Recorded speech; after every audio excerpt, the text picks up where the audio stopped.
అనంతపురం జిల్లా కళ్యాణదుర్గం నియోజకవర్గంలో ట్రాన్స్ఫార్మర్ల దొంగతనాలు పరిపాటిగా మారిపోయాయి. ట్రాన్స్ఫార్మర్లను ధ్వంసం చేసి అందులోని ఖరీదైన రాగి వైర్లను ఎత్తుకెళ్తున్నారు గుర్తు తెలియని దుండగులు. గతంలో వ్యవసాయ తోటలలో ట్రాన్స్ఫార్మర్ల చోరీలు జరుగుతుండగా ప్రస్తుతం ఆ దొంగతనాలు పట్టణ శివార్లోని కాలనీలకు పాకాయి.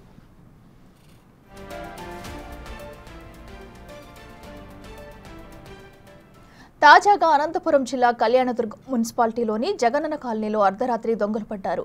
2 ట్రాన్స్ఫార్మర్లను ధ్వంసం చేసి అందులోని రాగి వైర్లను ఎత్తుకెళ్లారు. మరొకటి ధ్వంసం చేయడానికి ప్రయత్నించి వదిలేసి వెళ్లారని కాలనీవాసులు తెలుపుతున్నారు.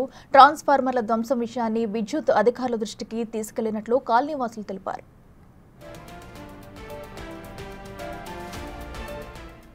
గత కొన్ని రోజుల క్రితమే జిల్లా ఎస్పీ ట్రాన్స్ఫార్మర్ల దొంగలను పట్టుకున్నారు. అయినా ఏదో ఒక చోట ట్రాన్స్ఫార్మర్లు చోరీకి గురికావడం పరిపాటిగా మారిపోయింది. ట్రాన్స్ఫార్మర్ దొంగలు పోలీసులకు సవాలుగా మారారు. దొంగల నుంచి తమ ట్రాన్స్ఫార్మర్లను రక్షించాలని పోలీసులను రైతులు కోరుతున్నారు.